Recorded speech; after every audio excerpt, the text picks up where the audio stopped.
ఓం గం గణపతియే నమః. శ్రోతలకు నమస్కారం. మన ఛానల్కు స్వాగతం. శ్రీ స్కాంద మహాపురాణం వైష్ణవ ఖండంలో వసుధార తీర్థ మహత్యము తరువాత భాగం. స్కందుడు ఇట్లు అడిగెను. వేదములను విష్ణువు నుండి గ్రహించిన బ్రహ్మ పిమ్మట ఏమి చేసెనో తెలుపుము. మహాదేవుడు ఇలా చెప్పెను. బదరిని చూచిన 4 వేదములు బ్రహ్మతో వెళ్ళుటకు ఇచ్చగింపలేదు. అవి చూచి బ్రహ్మ ఆందోళన చెందగా అచ్చట ఉన్న సిద్ధులు బ్రహ్మను విధి విధానముగా స్తుతించి ఇట్లు పలికిరి.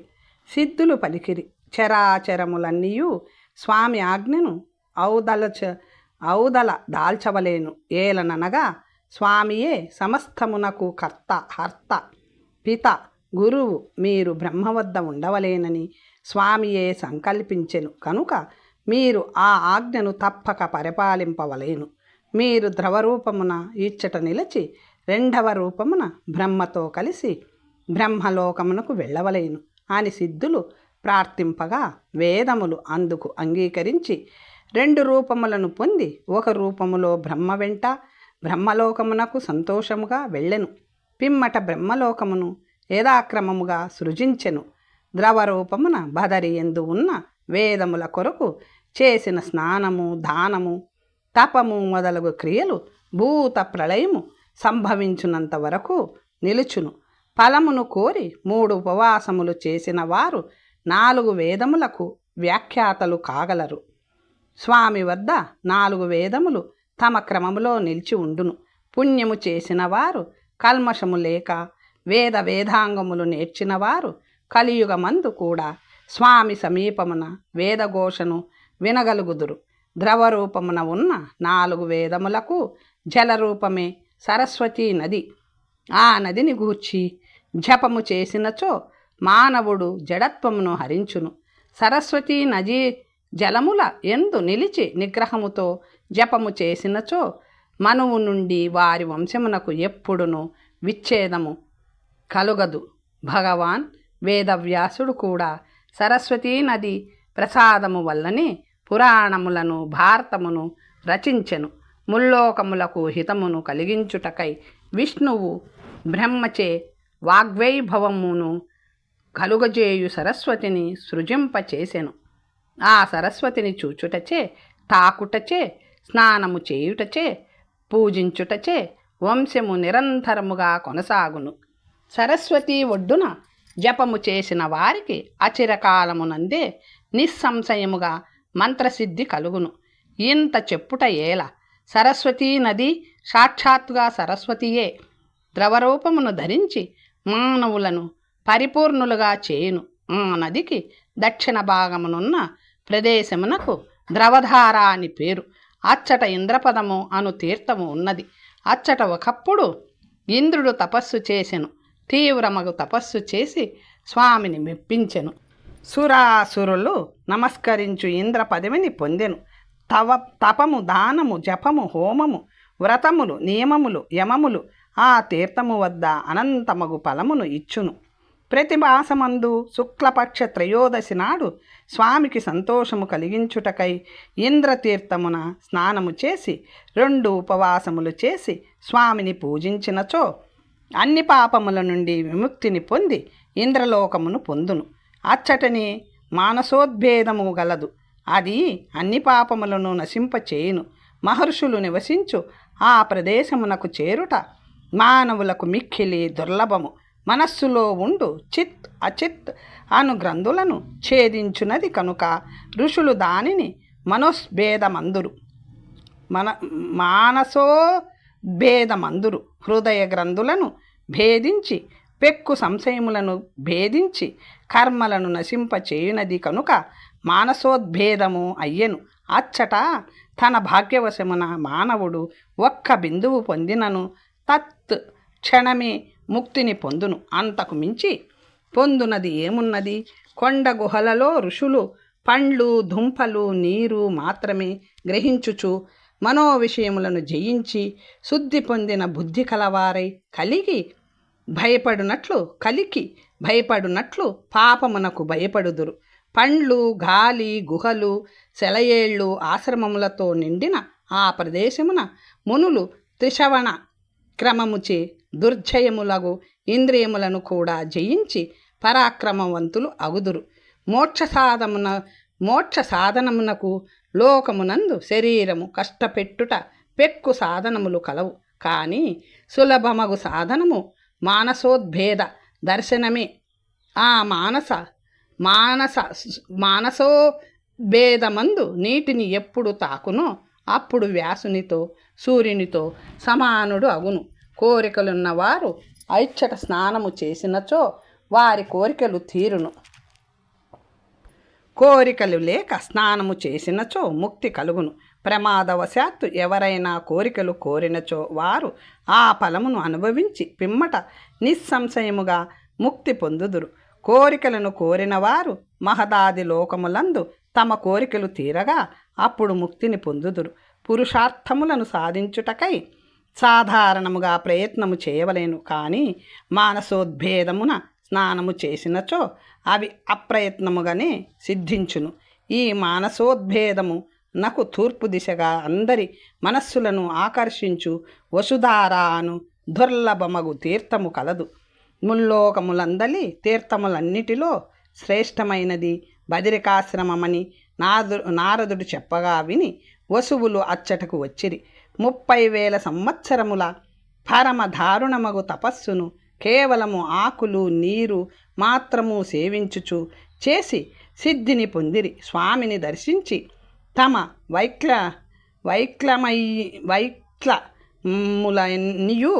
వైక్లమ్యములన్నీయు తొలగిపోగా హృదయమునందు ఆనంద సందోహముచే ముఖ పద్మములు వికసించగా స్వామి నుండి మనస్సు రంజింపచేయు వరములను పొంది హరిభక్తి అను సుఖమును ఐశ్వర్యమును పొంది మిక్కిలి ఆనందించిరి. కనుక ఇచ్చట స్నానము చేసి నీటిని త్రాగి స్వామిని పూజించినచో ఇహలోకమందు సుఖము అనుభవించి చివరకు పరమపదమును చేరుదురు. ఇచ్చట నీటి మధ్యలో పుణ్యాత్ముల జ్యోతి వెలుగుచుండును. దానిని చూచినచో పునర్జన్మ కలుగదు. అశుద్ధులగు తండ్రుల వలన జన్మించిన వారిపై పాపులపై పాషాండ జాతి వలె ప్రవర్తించు వారిపై ఆ తీర్థము యొక్క నీరు పడదు. సాధువులు ఇచ్చట 3 దినములు శుచులై స్వామిని పూజించి భగవంతుని యందు భక్తితో ఉపవాసముండి సిద్ధులను కాంచుదురు. చపలమగు బుద్ధి కలవారికి, నిజము పలుకని వారికి, విషయలోలురైన వారికి, పరిహాసములు ఆడువారికి, పరుల ద్రవ్యమును స్త్రీలను అపహరించు వారికి, కపటముగా ఆగ్రహము చూపువారికి, అశుభ్రములగు వస్త్రములు ధరించు వారికి, శాంతులు కానివారికి, అశుచులై సత్క్రియలను వదిలిన వారికి, మలినమగు చిత్తము కలిగిన వారికి ఇచ్చట ఫలము లభింపదు. శాంతులై విమలురై విధిని అనుసరించుచు జపము తపము హోమము దానము వ్రతము జపక్రియలు తమ శక్తి కొలది చేయువారికి అక్షయమగు ఫలము లభించును. జీవులు ఇచ్చట కొద్దిపాటి శుభకర్మలు ఆచరించినను వారికి మోక్షము కలుగును. ఇంకను వినిపింపదగిన ఫలము ఏమి కలదు? దేవతలు కూడా ఇచ్చటకు ఫలార్థులై ఒత్తురు. సంతోషముతో స్వామిని పూజించి తమ ఇష్టార్థములను పొంది స్వర్గమునకు వెళ్ళెదరు. కర్మలకు విఘ్నములు కలిగించు కారణములు బదరియందు స్వామికి భయపడి దూరముగా ఉండుటచే సత్పురుషులు నిరాటంకముగా సత్కర్మలు చేయుచుందురు. ఈ పుణ్యతీర్థముల విషయమును పఠించినను పఠింపచేసినను వారు భక్తిభావంతో సమలంకృతులై వైకుంఠమును చేరుదురు. పంచదార తీర్థ మహత్యము తెలుసుకుందాం. శివుడు ఇట్లు చెప్పెను. దానికి నైరుతి దిక్కున 5 ధారలు పడుచుండును. అవి ప్రభాసము, పుష్కరము, గయ, నైమిష్యము, కురుక్షేత్రము. ఈ 5 క్షేత్రములు ఇచ్చట ద్రవరూపమున ఉన్నవి. పూర్వము ఈ 5 క్షేత్రములు తమ మలినమగు రూపములతో బ్రహ్మ వద్దకు వెళ్ళెను. జనులు నిరంతరము తమ పాపములను పోగొట్టుకొనుటకై ఈ క్షేత్రములను దర్శించుట, వారి పాపములన్నీయు ఈ క్షేత్రముల కంటే అవి మలినములు అయినవి. వారు బ్రహ్మకు నమస్కరించి తాము వచ్చిన కారణము చెప్పిరి. అది విని చిరునవ్వు నవ్వి ధ్యానమగ్నుడై బదరికాశ్రమమును తలుచుకొని ఇట్లు చెప్పెను. భయము వలదు. మీరు వెంటనే విష్ణువు నివసించు బదరికాశ్రమునకు వెళ్ళినచో స్వామి నిర్దేశము చేతనే మీకు పుణ్యము కలుగగలదు. పిమ్మట వారు ఆనందాతిరేకముచే బ్రహ్మకు నమస్కరించి విప్పారిన కన్నులతో అమిత ప్రభావము గల విశాల అను పేరుగల బదరికి వెళ్ళిరి. అచ్చట ప్రవేశించినంతనే తమ పాపములన్నీ తొలగగా పూర్వ రూపములు పొంది తమ తమ స్థానములకు వెళ్ళిరి. ఒక రూపమును ద్రవములాగా మారి పంచతీర్థములుగా బదరియందు వసింపసాగిరి. వాటి ఎందు విధి విధానముగా స్నానము చేసి నిత్యక్రియలు చేసినచో ఆయా క్షేత్రముల యందు స్నానము చేసిన ఫలమును ముక్తిని పొందెదరు. 5 దినములు ఉపవాసం చేసి స్వామిని పూజించినచో ఇహలోకమున భోగములను అనుభవించి విష్ణు లోక్యమును పొందెదరు. అచ్చటనే సోమకుండము అను తీర్థము కలదు. అచ్చట కళానిధియగు చంద్రుడు తపస్సు చేసెను. స్కందుడు అడిగెను, ఓ తండ్రి, నాకు సోమకుండము యొక్క మహత్యమును గూర్చి తెలుపుము. నీ అనుగ్రహము వలన దానిని గూర్చి వినగోరుచుంటిని. శివుడు ఇట్లు చెప్పెను. పూర్వము ఆత్రికుమారుడగు చంద్రుడు యవ్వనము వచ్చిన పిమ్మట స్వర్గములో ఉండు దేవతల వైభోగమును గంధర్వుల నుండి విని తన తండ్రిని ఇట్లు అడిగెను. చంద్రుడు ఇట్లు అడిగెను, స్వధర్మములు తెలిసిన కరుణామృత సముద్రుడవు అయిన ఓ తండ్రి, ఉత్తమోత్తమమగు స్వర్గమును ఎట్లు పొందవలేను? గ్రహములకు, నక్షత్రములకు, తారలకు, ఓషధులకు ప్రభు ఎట్లు అగుదునో దయచేసి చెప్పుము అనెను. ఆత్రి మహాముని ఇట్లు చెప్పెను. యమ నియమములచే గోవిందుని పూజించినచో ఇహపరముల యందు పొందలేనిది ఏది కలదు? పిమ్మట నారదుని వద్ద బదరీ మహత్యమును తెలుసుకొని తండ్రికి నమస్కరించి అచ్చటకు వెళ్ళెను. పవిత్రమైన పండ్లతో స్వామిని పూజించి మనోహరమగు అష్టాక్షరి మంత్రమును జపించెను. సమస్త లోకములకు భయము కలుగునట్లు విష్ణువు కొరకు 88,000 సంవత్సరములు ఘోరమగు తపస్సు చేసెను. అప్పుడు భక్తవత్సలుడగు స్వామి వచ్చి చంద్రుని వరము కోరుకొమ్ము అనెను. చంద్రుడు లేచి స్వామికి మరలా నమస్కరించి గ్రహ నక్షత్ర తారలకు, ఓషధులకు, బ్రాహ్మణులకు తాను అధినాథుడగునట్లు వరము వేడెను. స్వామి ఇట్లు పలికెను, నీ వంటి వారికి ఇది దుర్లభము కనుక నేను వరము కోరుకొమ్ము అనెను. కానీ చంద్రుడు కోరలేదు. మిక్కిలి విచారించి దేవమానమున 30,000 సంవత్సరములు గొప్ప తపస్సు చేసెను. కరుణాపూర్ణుడగు విష్ణువు మరలా ప్రత్యక్షమై వరమును ఇచ్చుటకు వచ్చిన తన నుండి వరము కోరుకొమ్మని పలుకగా చంద్రుడు తిరిగి ఆ వరమునే కోరుకొనెను. స్వామి ఆ వరం ఇయ్యక తిరిగి అంతర్ధానమయ్యెను.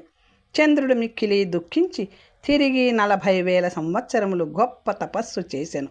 స్వామి శంఖ చక్ర గదాధరుడై ప్రత్యక్షమై మిక్కిలి అలసిన తపోనిధి అగు చంద్రునితో ఇట్లు పలికెను. చక్కని వ్రతమాచరించిన ఓ చంద్రుడా, లెమ్ము. నీ తపస్సుచే మిక్కిలి ప్రసన్నుడనైతిని. చంద్రుడు ఇట్లు పలికెను, ఓ భగవాన్, నీవు తుష్టుడవైనచో నాకు గ్రహనక్షత్ర, తారా, ఓషధి, బ్రాహ్మణ రాత్రులకు అధిపతిగా చేయుము. స్వామి ఇట్లు పలికెను, వచ్చా, నీవు కోరినది దుర్లభము అయినప్పటికీ అనుగ్రహించుచున్నాను. నీవు కోరినట్లు కాగలదు కానీ అని పలుకగా అప్పుడు దేవతలందరూ అచ్చటకు వచ్చి చంద్రుని రాజుగా అభిషేకించిరి. అప్పుడు చంద్రుడు చక్కని వస్త్రములు ధరించి దివ్య విమానమెక్కి దేవతలు స్తుతించుచుండగా దివికి వెళ్ళెను. అప్పటి నుండి ఆ తీర్థమునకు సోమకుండమని పేరు వచ్చెను. దానిని చూచినంతనే మానవులు తమ పాపముల నుండి ముక్తిని పొందెదరు. దానిని తాకినచో సోమలోకమును చేరుదురు. స్నానము చేసి పితరులకు తర్పణమిచ్చినచో సోమలోకము దాటి విష్ణులోకమును పొందెదరు. 3 దినములు ఉపవాసం చేసి స్వామిని పూజించినచో 1,000,000 కల్పములకైనను వారికి పునర్జన్మ కలుగదు. 3 రాత్రులు నిలబడి స్వామిని పూజించినచో, విశేషమగు జపము చేసినచో మనోవాఖ్యాయములచే తెలిసి చేసిన పాపము కూడా నశించును. అచ్చటనే ఆదిత్య తీర్థము కూడా కలదు. అచ్చట కశ్యపుని కుమారుడగు ఆదిత్యుడు తపమునర్చి సూర్యత్వమును పొందెను. ఇటువంటి తీర్థము ముల్లోకముల యందు దుర్లభము. ఆదివారము నాడు, సప్తమి యందు, సంక్రాంతి యందు విధి విధానముగా ఈ తీర్థమున స్నానము చేసినచో 7 జన్మల నుండి చేసిన పాపమంతయును నశించును. యథావిధిగా చేసి స్వామిని పూజింపవలయును. అప్పుడు సూర్యలోకము భోగములను అనుభవించి విష్ణులోకమును పొందును. మహారోగములు కలవారైనప్పటికీ సూర్యతీర్థమున స్నానము చేసి శుచిగా నీటిని త్రాగినచో కొద్ది కాలమునందే రోగముల నుండి ముక్తి కలుగుననుటలో ఎటువంటి సందేహము లేదు. అచ్చటనే 4 ధారలు కల ఒక తీర్థము చూడ ముచ్చట గొలుపుచుండెను. ధర్మము, అర్థము, కామము, మోక్షము అచ్చట ద్రవరూపమున ఉన్నవి.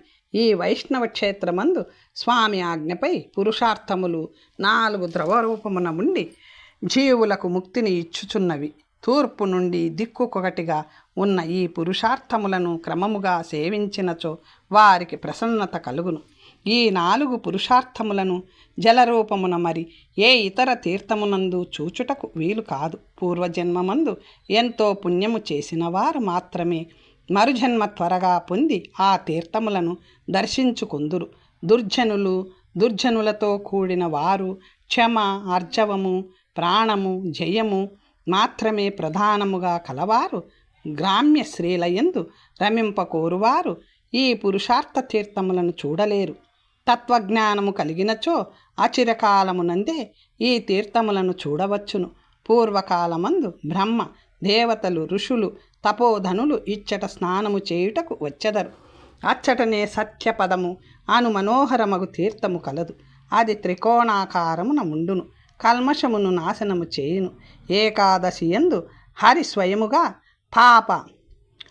స్వయముగా పావనమగు ఆ తీర్థమునకు వచ్చును. అప్పుడే అందరూ ఋషులు, తపోధనులగు మునులు యథావిధిగా స్నానము చేయుటకు అచ్చటకు వచ్చెదరు. హరివాసరమందు మధ్యాహ్నమున గంధర్వులు, అప్సరసులు సత్యవ్రత పరాయణులై ఇచ్చట గానము చేయుదురు. ఈ తీర్థమును దర్శించినచో మహాపాతకములైనను సింహమును చూచిన లేళ్లవలే భీతిల్లి పారిపోవును.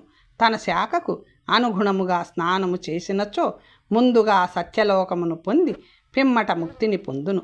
అహోరాత్రము శుచి అయి ఉపవాసముండి స్వామిని యథాశక్తి పూజించినచో ముక్తికి అర్హత పొందును. ఆ త్రికోణ తీర్థము యొక్క కోణముల యందు బ్రహ్మ, విష్ణు, మహేశ్వరులు కలరు. కనుక అచ్చట సమస్త లోకములకు సంతోషము కలిగించుటకై తపము చేయవలేను. 3 కోణములు గల ఆ తీర్థము సత్యపదమును ప్రసాదించును. కనుక మోక్షము కోరువారు ప్రయత్నపూర్వకముగా ఆ తీర్థమును దర్శింపవలేను. అచ్చట జపము, తపము, విష్ణువుకు స్తోత్రము, పూజ, స్తుతి, నమస్కారము చేయువారి గొప్పతనమును వర్ణించుట బ్రహ్మకు కూడా శక్యము కాదు. అచ్చటనే అతి విమలమును పేరుగల నరనారాయణ ఆశ్రమము కలదు. అచ్చట పరమ నిర్మలమగు 2 దారులు కలవు. ఆ 2 దారులచే నరనారాయణులకు ప్రీతి కలుగును. అచ్చట స్నానము చేసి స్వామిని దర్శించినచో అన్ని పాపముల నుండి ఆ క్షణమే నిస్సంశయముగా ముక్తి పొందును. పవిత్రమగు నారాయణాశ్రమము వద్దనే ఊర్వశీ తీర్థము కలదు. స్కందుడు అడిగెను, ఆ శిఖరముపై ఊర్వశి ఎట్లు అభివ్యక్తమగును? దాని వలన ఎట్టి పుణ్యము ఫలము కలుగునో తెలుపుము. శివుడు ఇట్లు చెప్పెను, ధర్మునికి మూర్తి అను భార్య యందు నరనారాయణ రూపమైన భగవంతుడు జన్మించెను. తపము చే నిశ్చయించుకొని తండ్రి ఆజ్ఞను పొంది 2 పర్వత శిఖరములపై మూర్తి కట్టిన తపము వలె వారు ఉండిరి. వారిని చూచి ఆశ్చర్యపడి ఇంద్రుడు వారి తపోభంగమునకై మన్మధుని సపరివారముగా గంధమాదనమునకు పంపెను. వారు తమ శక్తి కొలది ప్రయత్నించి నారాయణుని శక్తి ఎదుట బలము చాలదని వారు విచారించుచుండగా వారితో స్వామి ఇట్లు పలికెను, మీరు ఏల ఇచ్చటకు వచ్చితిరి, మా ఆతిథ్యమును స్వీకరించుడు అని పలికి వారికి పండ్లు, మూలములు ఇచ్చి ఊర్వశిని కూడా ఇచ్చి అందరూ చూచుచుండగానే అంతర్ధానమయ్యను. మన్మధాదులు స్వర్గమునకు తిరిగి వెళ్ళి స్వామి బలమును గూర్చి చెప్పి ఊర్వశిని అర్పించిరి. ఇంద్రుడు మిక్కిలి సంతోషించెను. అప్పటి నుండి ఆ తీర్థమునకు ఊర్వశీ తీర్థమని పేరు వచ్చెను. అచ్చట స్వామి స్వయముగా తపోమయుడై నివసించుచుండెను. అచ్చట విధి విధానముగా స్నానము చేసి 2 దినములు ఉపవాసము చేసి నారాయణుని పూజించినచో నరుడే నారాయణుడు అగును. ఊర్వశీ కుండమును చేరి కోర్కెలతో అచ్చట స్నానము చేసినచో ఊర్వశీ లోకమును పొందును. ఆ ఊర్వశీ కుండము వద్ద స్వామి తపోమూర్తి అయి నిలిచి సమస్త జీవులకు వారు కోరినవి ప్రసాదించుచుండును. స్వామి పాదములపై నుండి వీచు సుగంధము తగిలినచో కలికాలమునందు పాపములతో మునిగిన మానవులకు పాపభారము తొలగి పునర్జన్మ నశించును. స్వామి పాదములను ఆశ్రయించి కొండ గుహలలో స్వామిని సేవించుచు స్వామి పాదములను మోయిచు వాయువు అందరి పాపములను పోగొట్టుచుండును. మిక్కిలి పాపము చేసి కీటకముగా పుట్టిన జీవి కూడా తన పాపములన్నీయు తొలగి దేవతలను కూడా ఉపహాసించును. అచ్చట నివసించుచు పువ్వులు అర్పించినచో చిరకాలము నుండి ఉన్న ఆత్మయోగమును విడిచి స్వామి పదమును చేరును. అచ్చట తపస్సు చేయు మునులు వెలుపలి పదార్థములపై నుండి దృష్టి మరల్చి స్వామి పదములపై చూపు నిలిపెదరు. తన పదములను ఆశ్రయించిన వారిని స్వామియే స్వయముగా రక్షించును. నారాయణుడు నివసించు ఆ పర్వతముపై మరిన్ని తీర్థములు కలవు. అవి అన్నియూ పాపమును శీఘ్రముగా తొలగించు శక్తి కలిగినవి. సంసార కూపమునందు చిక్కిన మానవులు ఒక్క దినము ఊర్వశీ కుండము వద్ద నివసించినచో విముక్తి పొందెదరు. ఊర్వశీ కుండమునకు దక్షిణ భాగమున స్వామి ఆయుధములు కలవు. వాటిని దర్శించినచో ఎప్పుడునూ శస్త్రభయము ఉండదు. దీనిని భక్తితో విన్నవారికి చెప్పిన వారికి పాపములన్నీను తొలగి విష్ణు సాలోక్యము కలుగును. మేరువును స్థాపించుటకు గల కారణము. శివుడు ఇట్లు చెప్పెను. బ్రహ్మకుండమునకు దక్షిణమున నరుడు నివసించు పర్వతము కలదు. అచ్చట స్వామి మనోహరమగు మేరు పర్వతమును ప్రతిష్ఠించెను. స్కందుడు ఇట్లు అడిగెను. నరుని వద్ద స్వామి ఏల మేరు పర్వతము ఉంచెను తెలుసుకొనవలేనని గొప్ప కుతూహలము కలదు. కనుక చెప్పదలిచినచో చెప్పుము అనెను. అప్పుడు మహాదేవుడు ఇట్లు చెప్పెను. స్వామి భదరియందు నివసించుటచే దేవతలు, మహర్షులు, సిద్ధులు, విద్యాధరులు, చారణులు మేరు శృంగములను వదిలి స్వామిని చూచుటకై వచ్చిరి. తమ నివాసములను వదిలిపెట్టిరి. అప్పుడు స్వామి వారి కొరకు మేరు శృంగములను పెరికి వాటిని ఇచ్చట స్థాపించెను. అప్పుడు బంగారముతో చేసిన ఆ పర్వత శిఖరములను చూచి అనామయుడగు స్వామిని ఇట్లు స్తుతించిరి. మాకు సుఖము కలిగించుటకు, సంసార తాపము చల్లార్చుటకు వేరు వేరు రూపములు ధరించి మేరు శృంగములను ఇచ్చటకు తెచ్చి దానవులను అణచి దేవతలకు సహాయపడుచు ఉగ్ర తపస్సు చేయు ఓ స్వామి, నీకు నమస్కారము చేయుచున్నాము. దీనుల ఆర్తి అను గడ్డివాముకు అగ్ని వంటి వాడవై దయచూపువాడా, నీవు చేసిన కర్మచే మాత్రమే సంతృప్తిని పొందుతువు. ఉన్నతమగు బుద్ధి కల మా వంటి వారులకు మాపై దయచేయి తండ్రి వలె శిక్షను గరిపెదవు. ముల్లోకములను రక్షించు కరుణామయమగు చూపులచే అమృత సముద్రము వలె నన్ను ఓ స్వామి మమ్ము ఆపదల నుండి కాపాడుము. ఋషులు ఇట్లు పలికిరి. ఈ జగత్తంతటిని అధ్యస్థముగా భాషింపచేయునట్టి బ్రహ్మకు క్రీడా భాండము వలె ప్రతిభాసించునట్టి శాశ్వతుడవగు నీకు నమస్కారం.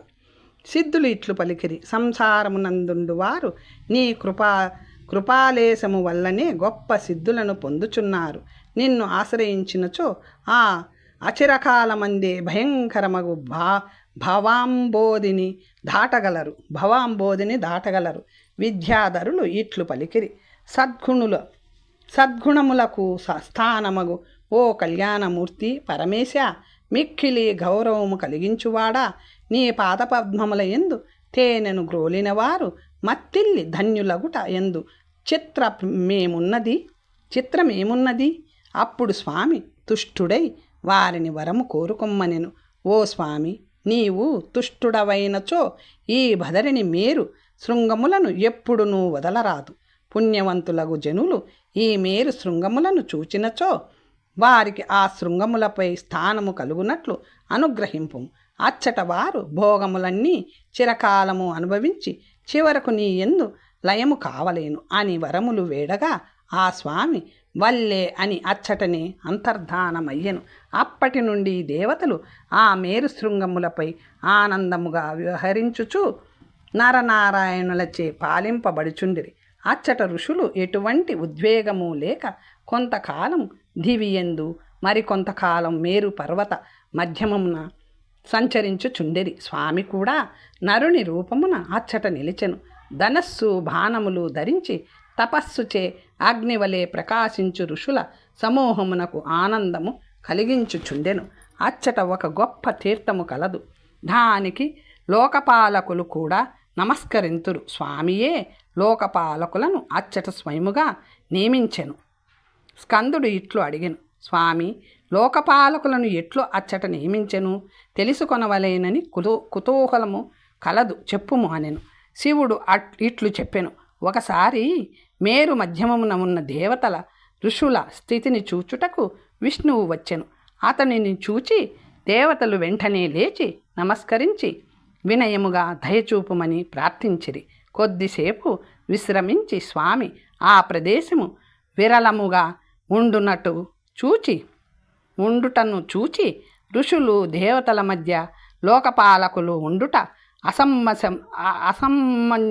అసమంజసమని తలిచెను. అప్పుడు చిరునవ్వుతో లోకపాలకులను రావించి, మీ వంటి వారు ఇచ్చట ఉండరాదు.